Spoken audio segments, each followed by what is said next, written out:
This beautiful pink single humbucker Stratocaster is part of Squier's all-new Sonic series. When these guitars had actually just come out, I spent a little time with this guitar and then posted a detailed review of, this one in particular, and quite frankly, I was amazed by how much you can get out of a guitar for €169 nowadays. It's an incredible instrument as is, the finish is beautiful and flawless, I love the single humbucker constellation, it passed my fret sharpness balloon test with flying colors, these are absolutely perfectly filed. It stays in tune pretty well, and I think it owes that to the fact that this is a hardtail guitar, which is a great choice for an entry-level cheap guitar like this, because cheap tremolos do not tend to behave very well.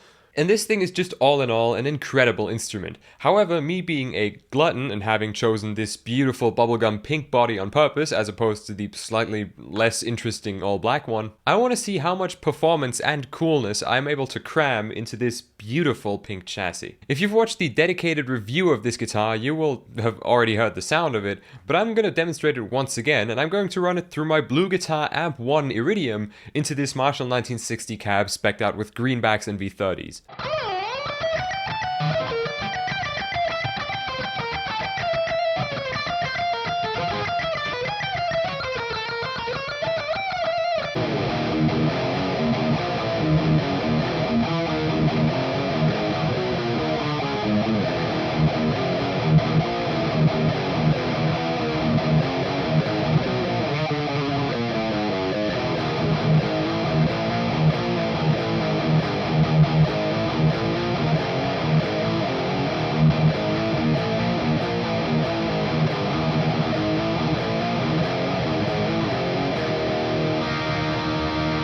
So, step 1 was to take all of the hardware and electronics off the guitar, revealing to my pleasant surprise an HSH route configuration, which was the last piece of evidence I needed to be able to recommend this guitar to everyone who wants an incredible mod platform. Another thing I was pleasantly surprised by was seeing that the neck had already been shimmed out of the factory. A lot of the time you might find yourself needing to do this with a very low-end guitar, but not with this one. Kudos, Squier. Now, the next step is the most fun one. It's stencil time. I spent like half an hour researching pink cartoon characters for this project, ranging all the way from Peppa Pig to Princess Bubblegum, but I ended up going for Kirby because that would allow me to call this guitar the Absorber, which is pretty badass.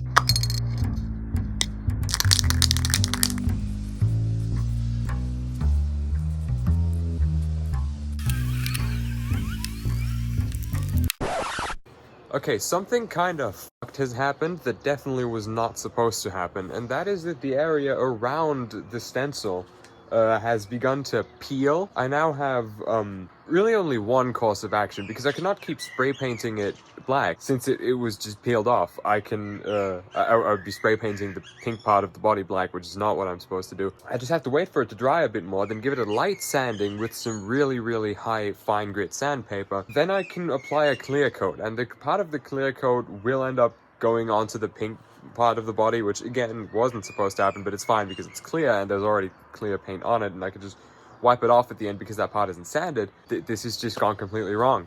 This process for some reason didn't go as smoothly as it did on my Cosmo Kramer, so I had to improvise and decided to rough Kirby up a little around the edges to make it seem almost like it's on purpose. The next step, after a generous clear coating to seal our now slightly decrepit looking Kirby, is the pickguard. I desperately wanted a black aluminium pickguard, and I was going to settle for no less. Sure, a nice plastic one would have done the trick, but to make this the sickest RIFF machine in my arsenal, it needed a cold, hard metal scratch plate. But this proved to be more difficult than I'd anticipated, because after scouring the internet for a single humbucker 11-screw Tom DeLonge style pickguard with these exact specifications, I found one seller. One. And of course, they did not ship to Germany, so I had to hire a middleman in the US to order this pickguard to their address, then ship it to me, thereby A, delaying this project by like another 2 weeks, and also considerably raising the price of the pickguard. Still worth it though. I haven't mentioned what pickup I was going with yet, but honestly at this point, you're probably able to guess, it's a Fishman Fluence Modern. Fishman recently made me an endorsed artist, and so I guess technically this is sponsored because they send me these pickups for free, but that's semantics. Still, love you Fishman, thank you for the great tone. Mwah. Being that my choice in pickguards was literally limited to, well, one, I had to accept the fact that I'd be ditching the tone knob because it only had one pre-drilled hole, and knob-wise, for the volume, I went with a company called Q Parts that I found back in April at NAMM, where I got these cool black knobs. I deliberately bought 2 of them because I was expecting to be able to use 2 of them, but yeah, it is what it is. I'm still glad I bought them though, because now besides just sick tone, this guitar also contains some fond memories. I replaced the chrome hardtail bridge with an identical one in black. This one is from an Amazon seller called Music Lily, and I've generally had very good experiences with their parts, so that's just a pro tip if you're ever looking for some inexpensive black guitar parts, but not sponsored. Oh, hey, I'm just kind of poorly recording this into my iPad speaker because I noticed something while editing, and that is that I completely neglected in my original voiceover to mention that the only metal pickguard I could find that was able to fit a Tom DeLonge style 11-screw, 1 humbucker hardtail Strat was unable to accommodate for a standardized hardtail Stratocaster bridge, neither the chrome one nor the identical black one I replaced it with, and so I kind of ended up having to take a metal saw and just crudely hack away at a tiny portion of it to, you know, make room for the bridge. So yeah, I guess there is that. Cheers. The frets were already perfect, the inlays are already black, so all I had to do to the neck was install new tuners to match its all black aesthetic. I decided to go for some affordable but actually great Harley Benton parts locking tuners since I had to go slightly over budget with the pickguard already. Now all that's left to do is to reattach the neck, string it up with a fresh set of Ernie Ball 9s, and here it is. The Squier Absorber.